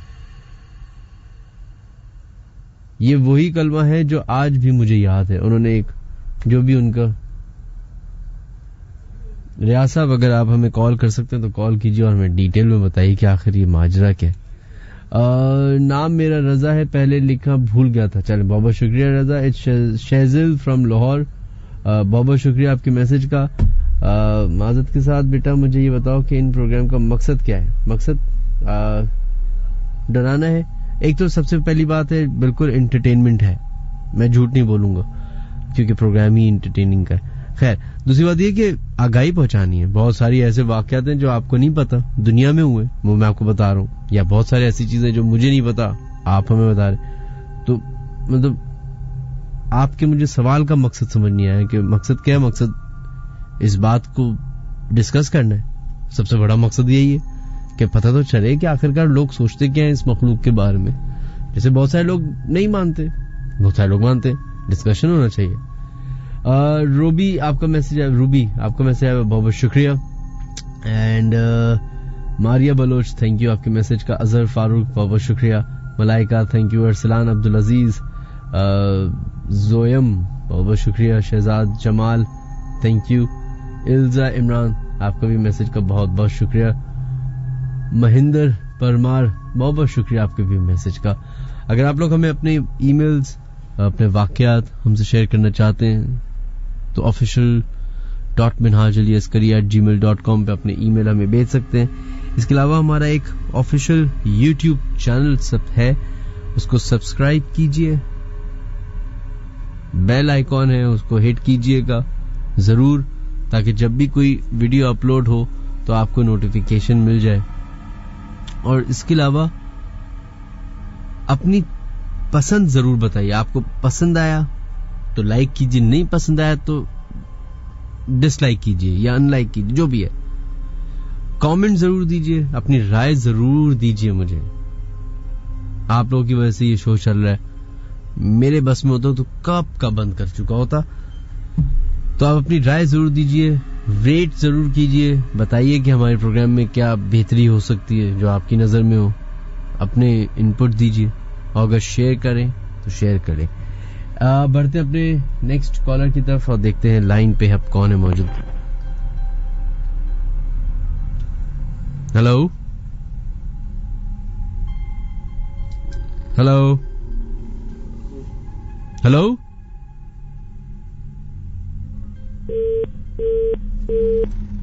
सब सही हो जाएगा लेकिन हमारी टेलीफोन लाइन नहीं सही होगी।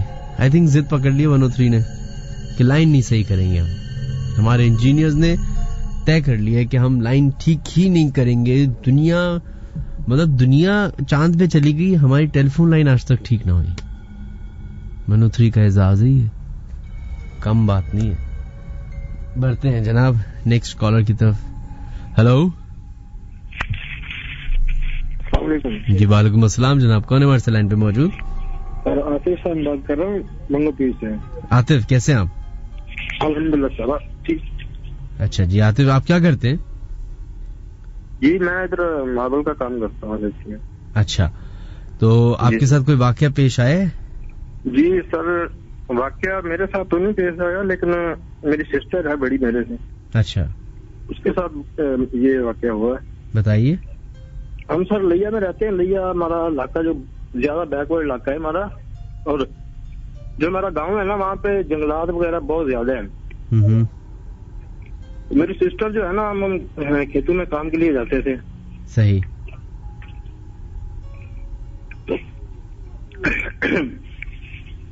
सर वो मेरी सिस्टर जो है ना मुझसे बड़ी, अभी तो उनकी माशाल्लाह शादी हो गई है।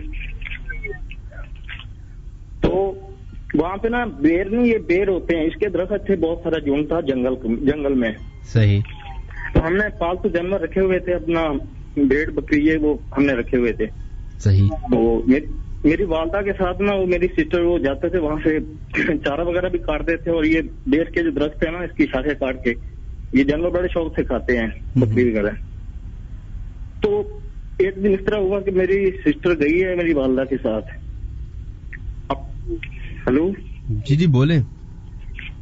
सर वो सिस्टर गई हैं और वहां से उन्होंने एक शाख तोड़ी है बेर की, बस एक शाख तोड़ी है, और वो जूही गा रही है ना उनकी तबीयत खराब हो गई। इस तरह होगी कि जिस तरह के एक बंदे के हाथ पांव जो ना मुड़ गए और मुंह से हल्का हल्का झाग जिस तरह निकल गया ना, इस तरह हो रहा था। अभी हमारे को ये टेंशन हो गया कि पता नहीं ये चारे पे को मसला बन गया, क्या बना, बहुत परेशान हो गए। वाले साहब मेरे अभी तो बहुत हो गया, अल्लाह जन पहले वो ड्राइवर थे, तो वो तकरीबन हफ्ते डेढ़ बाद घर में आते थे, और मैं जो था वही उस वक्त पढ़ रहा था। 2 बड़े भाई हैं वो मेरे लाहौर में हैं, तो वाइफ फिर तो मैं ही था घर में। अब मेरे को समझ नहीं आ रही थी कि ये मसला क्या बन गया हमारे लिए। मेरे मोहल्ले वाले आ गए, हम सब लोग, यानी कि वो हमारा भाईचारा आपस में, हम सब लोग एक दूसरे के दुख दर्द में शरीक होते हैं। तो मोहल्ले वाले भी आ गए, अभी क्या मसला बन गया। अब एक तो मेरी जवान बहन थी, ऊपर से लोग बातें कर रहे हैं, पता नहीं इसने जहर खा लिया, क्या कर लिया क्या नहीं। एक वो परेशानी, ऊपर से मोहल्ले वालों की जो होते हैं साथ में रिश्तेदारियां भी होती हैं, वो बातें कर रहे। तकरीबन सर 1 महीना इस तरह गुजरा है कि वो 4 पाई पे हम उसको लिटाते थे ना, तो जिस तरह जिस्म अकड़ जाता था और वो नीचे गिर जाती थी 4 पाई से। और मैंने फिर अपने बड़े भाई को फोन किया कि भाई अब दूसरा मर्द कोई इसको उठा नहीं सकता था, मैं कमजोर था उस वक्त काफी। तो भाई को फोन किया, वो भी आ गया। अब हमने कोई डॉक्टर नहीं छोड़ा, जिसके पास लेके गए ना उसने गोली दे दी, किसी ने ये कर दिया वो कर दिया, लेकिन वो मसला समझ से बाहर हो गया हमारी कि ये हो क्या रहा हमारे साथ। हमारी बहन थी, हमारी बड़ी टेंशन बन गई मेरी वालदा के लिए और मेरे लिए भी। सही। फिर एक हमारा जो ना मोहल्ले में रहता है हमसाया भी है और बहुत अच्छे लोग हैं, वो बंदा आया हमारे घर में, उसने कहा कि भाई आप किस चक्कर में पड़े हो, ये डॉक्टर का मसला नहीं लग रहा, इसको किसी अमल के दिखाओ या किसी इस तरह के बंदे को दिखाओ जो रूहानियत जानता, और इस पे कोई और मसला हो सकता है, ये डॉक्टरी इलाज नहीं है। अच्छा।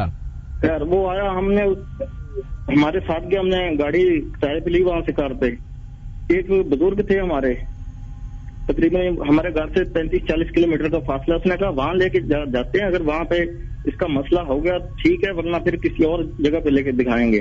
तो हमने कहा चलो ठीक है, परेशानी है, चलो देखते हैं। जब बंदा मजबूर होता है तो फिर तो वो हर काम करने को तैयार हो जाता है ताकि उसकी परेशानी आसान हो जाए।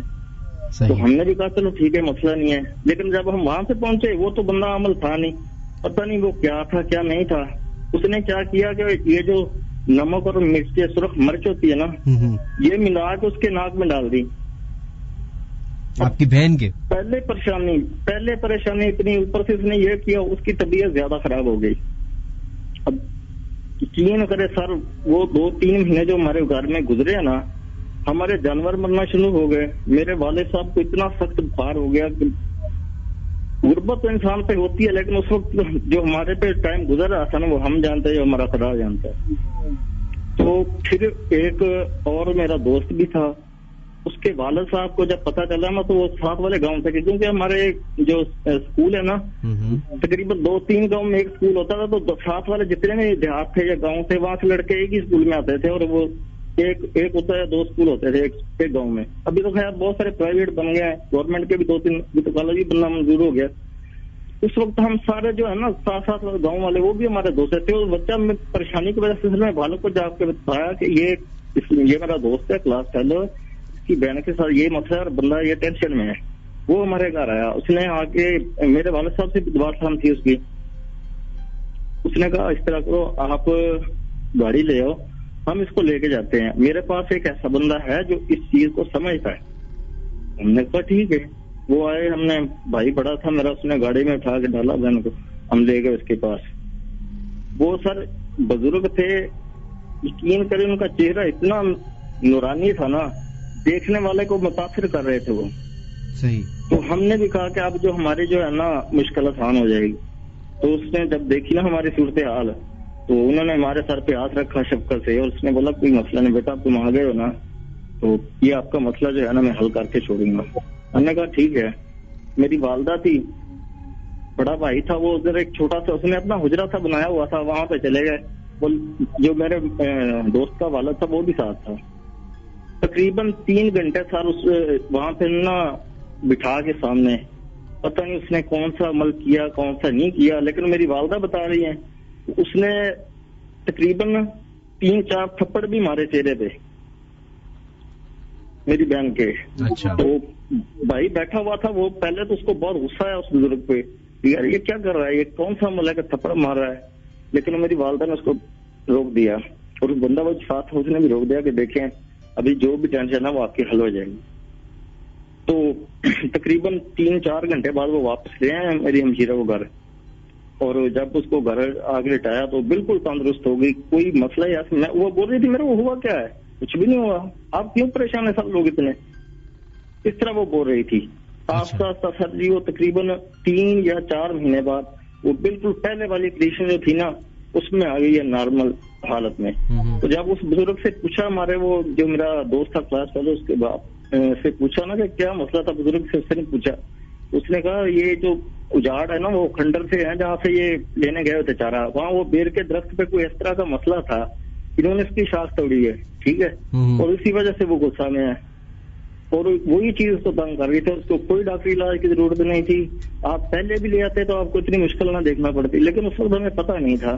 और अल्हम्दुलिल्लाह सर आज वो मेरी हमशीरा जो है माशाल्लाह उसके एक बच्चा जवान हो गया, 3-4 छोटे बच्चे माशाल्लाह अपने घर में खुश खुरम है, अभी कोई ऐसा मसला नहीं बनता। और वो जो बुजुर्ग थे ना वो फौत हो गए हैं।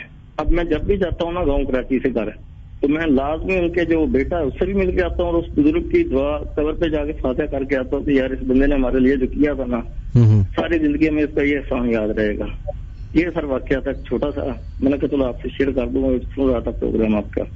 चले बहुत बहुत शुक्रिया जनाब, और उम्मीद करते हैं कि आपकी बहन अब बेहतर होंगी, ख्याल रखिएगा।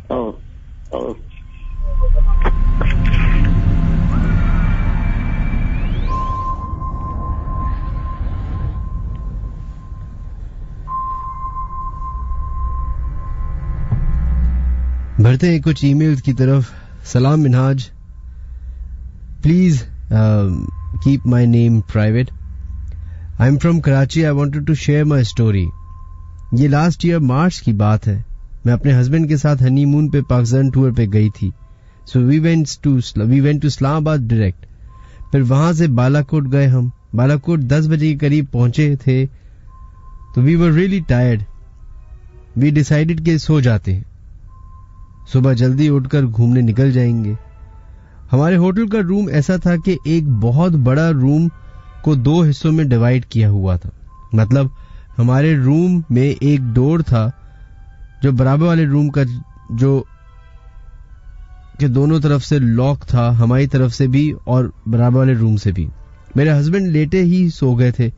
मैं फोन यूज करती थी, मैं फोन यूज कर रही थी कि मुझे वो रूम के अंदर वाले दरवाजे जो बराबर वाले रूम से कनेक्टेड था उससे बच्चों के खेलने की आवाजें आ रही थी, विच वॉज़न्ट अनयूजुअल एट ऑल, क्योंकि होटल है, ऑब्वियसली लोग रुके हुए होते हैं।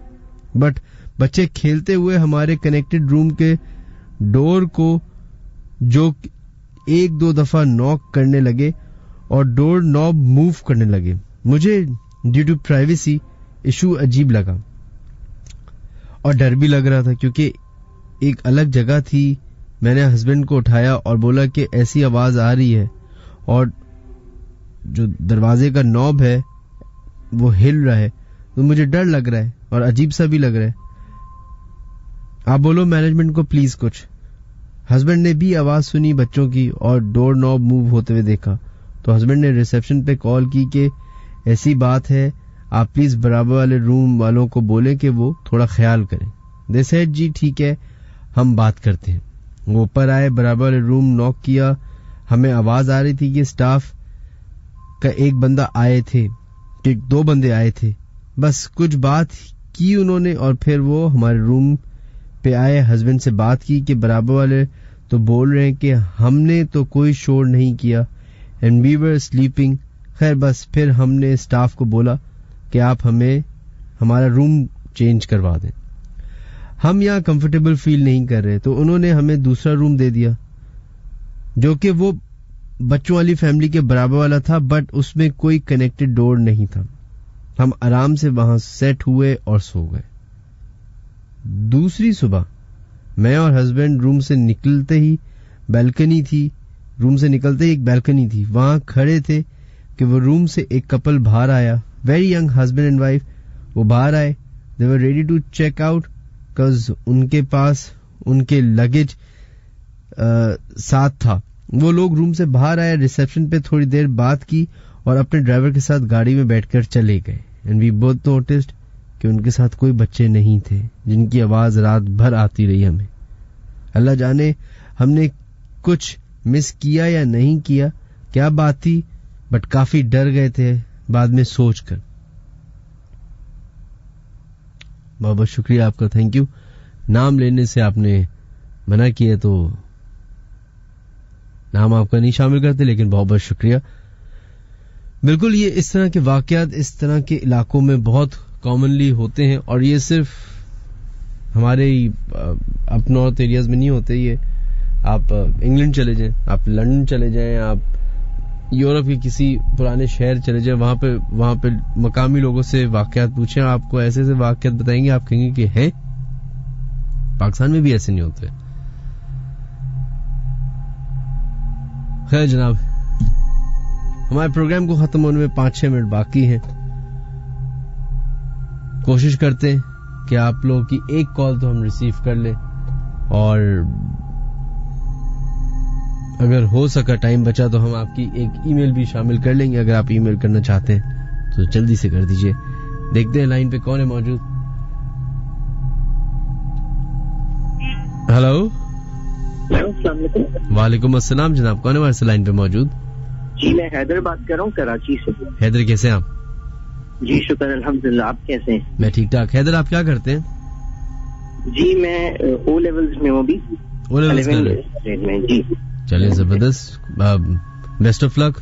अभी इस साल पेपर देने वाले आप? जी बिल्कुल, बहुत दुआएं चाहिए आपकी। कौन से स्कूल से दे रहे हैं आप ओ लेवल्स? मैं प्राइवेट ही कर रहे हैं? जी प्राइवेट। जबरदस्त है, ऐसे ही पढ़ते रहिएगा और अच्छा पड़ेगा। ग्रेड मैटर, मैं आपको गलत समझा दूंगा लेकिन ग्रेड मैटर नहीं करते, पढ़ाई मैटर करती है। खैर जी बिल्कुल जी बताइए, आपके साथ क्या वाकया पेश आया है या आप कह रहे हैं कि नहीं भाई मैं तो नहीं मानता, ये सब बेकार है, ड्रामा है? नहीं बिल्कुल मेरे साथ वाकया पेश आए। मतलब मैं आपसे शेयर करता हूँ, मतलब मैं रहता हूँ PCHS ब्लॉक 2 में। सही, आपको मालूम भी होगा ये एरिया में, मतलब मेरा घर है बैंगलोर। तो इसमें मतलब ना मेरे बेडरूम में मतलब अम्मी और हम सब ना बहनें वगैरह एक ही रूम में सोते हैं, मतलब ना रात में ऐसा है। तो उसमें क्या हुआ था, एक बार ना तितली नजर आई थी, मतलब ना हमारे रूम में अक्सर आती तो नहीं थी लेकिन अम्मी ने बोला कि इसको ना मतलब छोड़ दो, मतलब ना इस तरीके से वो फिर रही थी। तो मैंने ना उसके, मुझे नहीं पता था, मैं मजाक समझ रहा था, पता नहीं किस सेंस में बोला था अम्मी ने। मैंने ना उसको उसके मतलब जो था मारने की कोशिश की, मतलब तो वो चुटकी शायद पर्दे में जाके ना कहीं गायब हो गई।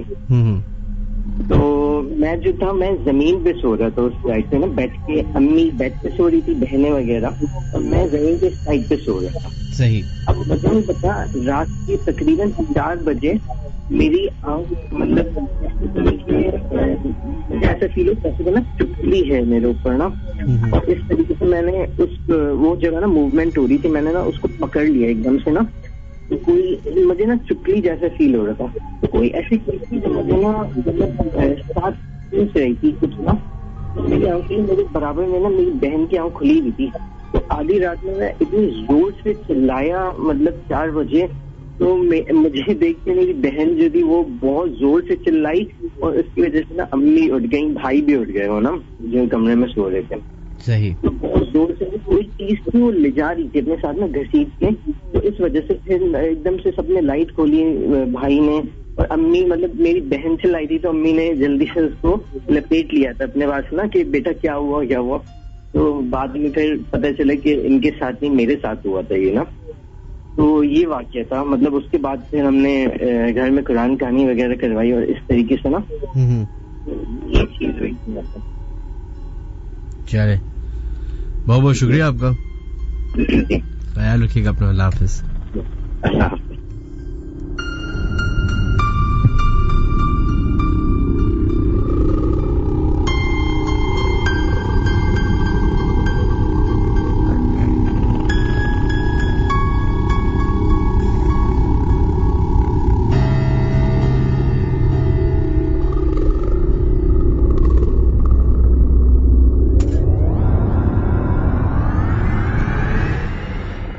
अभी हमने इतनी देर ये प्रोग्राम किया,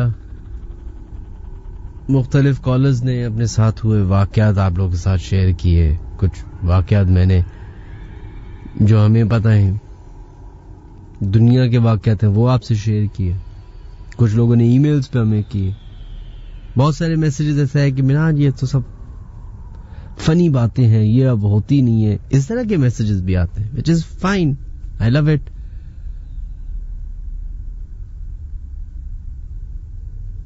लेकिन मेरा मानना, मेरा और ये मेरा जाती ओपिनियन है, इस पे ना तो मैं आपको एक्सप्लेनेशन देने के लिए तैयार हूं, ना आपको चाहूंगा कि आप मुझे जज करें, जो मैटर नहीं करता। ये मेरा मानना ये है कि जिस तरह जानवर यहां पे मौजूद हैं, जिस तरह इतनी ऑर्गेनिक लाइफ आपको नजर आती है, और मतलब कुछ का तो हमें पता ही नहीं है। अगर दुनिया के बारे में आपने कुछ मालूम करना है तो आप एक डॉक्यूमेंट्री है प्लैनेट अर्थ, वो देख लीजिए। उसमें भी 100% आपको नहीं बताएगा कि दुनिया में और क्या क्या है, तो आपको पता चलेगा कि दुनिया में क्या क्या चीजें मौजूद हैं और हमें पता ही नहीं है, हम पता नहीं कौन सी दुनिया में रह रहे। खैर, तो जहां पे कीड़े मकोड़े, जानवर, चिड़ियाएं, तोते, मछलियां, इंसान, तो वहां पे ये मखलूक भी एग्जिस्ट करती होगी, कंफर्म। और आई थिंक ह्यूमन इंटरेक्शन भी होता है। कैसे होता है, क्यों होता है, ये एक सवालिया निशान है।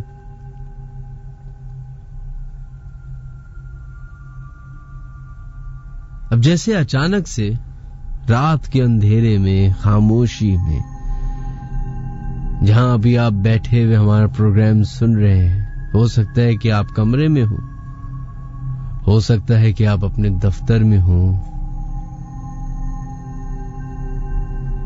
हो सकता है कि आप अभी अकेले हो।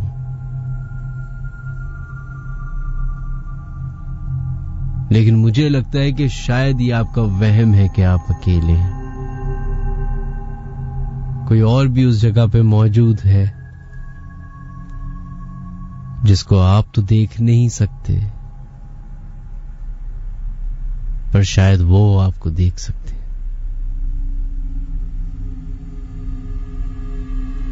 शायद आप अकेले नहीं हैं। हमारा YouTube चैनल जरूर सब्सक्राइब कीजिएगा। अपना ख्याल रखिएगा। नेक्स्ट फ्राइडे दोबारा मुलाकात होगी। अल्लाह हाफिज।